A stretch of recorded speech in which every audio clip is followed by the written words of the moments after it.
Hey everybody, welcome to the Weather Forecasting Center. This is John, and tonight I will be talking about the heat wave that will impact the East Coast next week. And I will also talk about the possibility of Alberto developing in the Gulf of Mexico in a week's time. But before we get started with that, there have been some severe thunderstorm warnings in central and southern New Jersey this evening with 60-mile-an-hour winds. And there is a severe thunderstorm watch for Kansas and Nebraska until 2 a.m. with ping pong size hail possible and scattered wind gusts up to 80 miles an hour likely. So batten down the hatches if you got severe thunderstorms in Kansas, Nebraska this evening, because they could contain winds up to 80 miles an hour tonight and cause some significant damage. So that's the severe weather part for tonight. I am going to go over now the potential heat wave heading for the Midwest and the Northeast. Starting with Saturday's high temperatures, 111 in Arizona, 113 out here in Death Valley, 100 in Las Vegas, 100 here in Montgomery, Alabama, upper 90s in Alabama.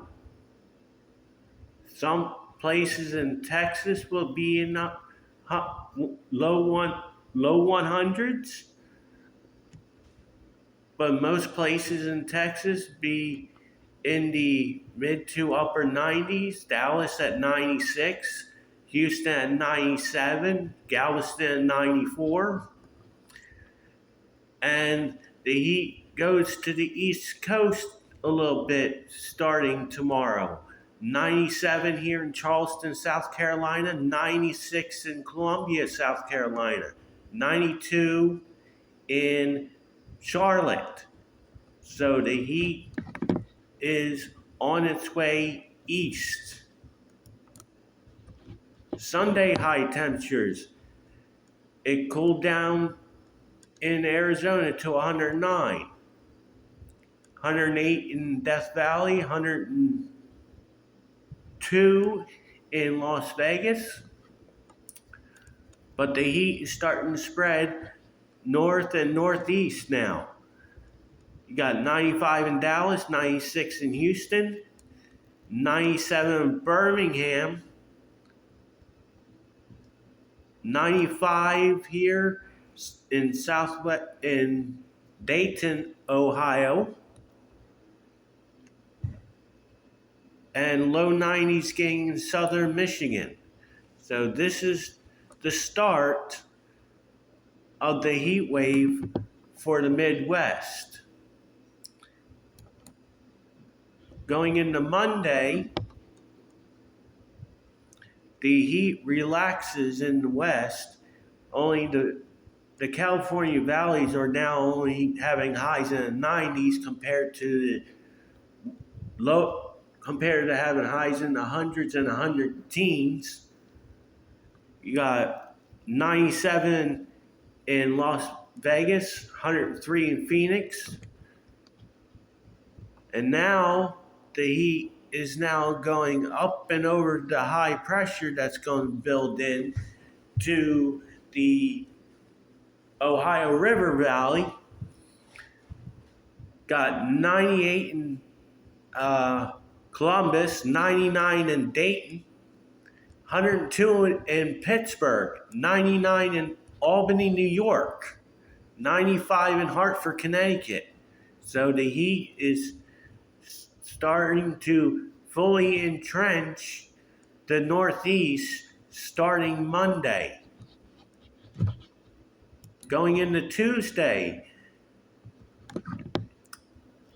the heat really peaks on Tuesday. 101 here in Pittsburgh, 100 in Albany, 98 in Scranton, Pennsylvania, 99 in Dayton, Ohio, 99 in Columbus, Ohio, 99 in Charleston, West Virginia. So the heat is really prevalent in the Ohio Valley and the Northeast. 96 in Burlington, Vermont. You don't see that very often up there. Going into Wednesday, Arizona heats back up. They're back in the 1-teens again. Death Valley 109, Phoenix 111. That looks like 105 in Las Vegas. And then the valleys are starting to heat up again. Mid and upper 90s. In the east, 99 again in Dayton, 99 again in Columbus, 96 in Scranton, 99 in Pittsburgh, 97 in Hartford, Connecticut, 96 in Boston, 99 in Albany, New York. 90s going all the way down to Florida. So this is another day in the mid to upper 90s. And day 7, which is Thursday, the heat is starting to get squashed in the northern tier. But the heat continues in the Ohio Valley and the Northeast, 100 in Pittsburgh, 97 in Charleston, West Virginia, 98 in Columbus, Ohio, 99 in Dayton, Ohio, 97 in Albany, 96 again in Boston, 97 in Hartford, Connecticut, middle 90s in North and South Carolina, 90s going all the way back to Colorado, Denver at 91. Looks like Pueblo at 96. And then the heat returns to Phoenix again with mid 1-teens.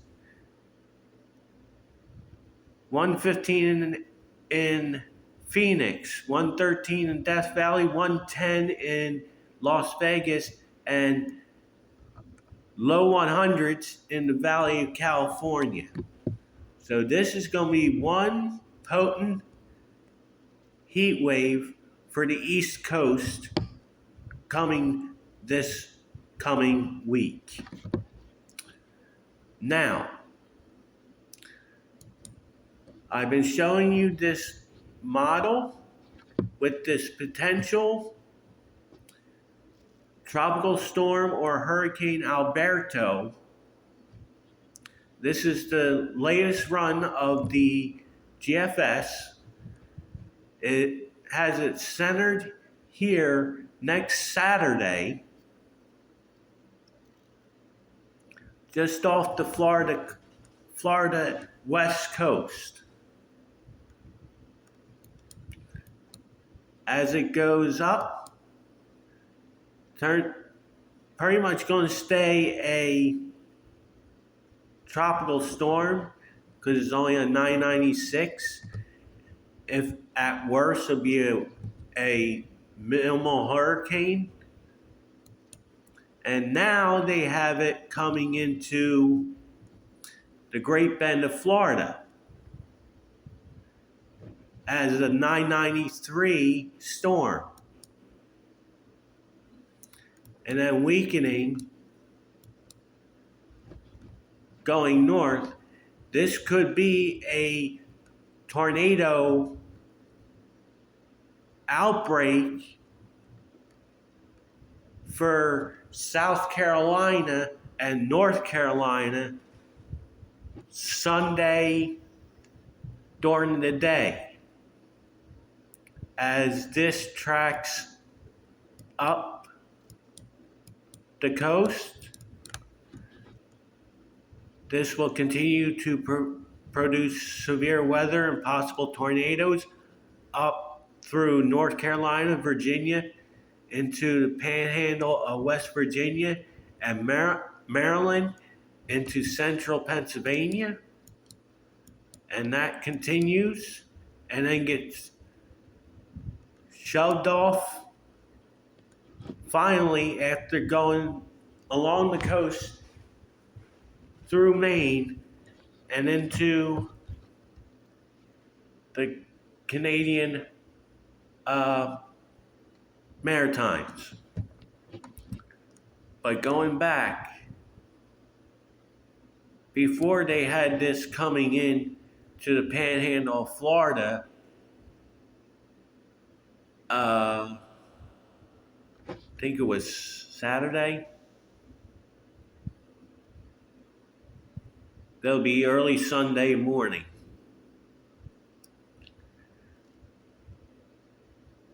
Now it's going to be around, it's going to be early in the morning when it makes landfall. So stay tuned. This could change. It's been changing a lot since I first saw it on the models earlier this week. It has gone from Galveston to here, to here, to here, to now here. So it looks like Florida is in play with this tropical system. Things may change. Things will probably change. There's several more runs. We won't get a better handle on this till we're about 5 days out. We're about 8 days out right now, so stay tuned. If you like this content, please hit the like button. If you totally like it, please subscribe to my channel. I'd like to thank you all this evening. Have a blessed night, and I will talk to you again tomorrow.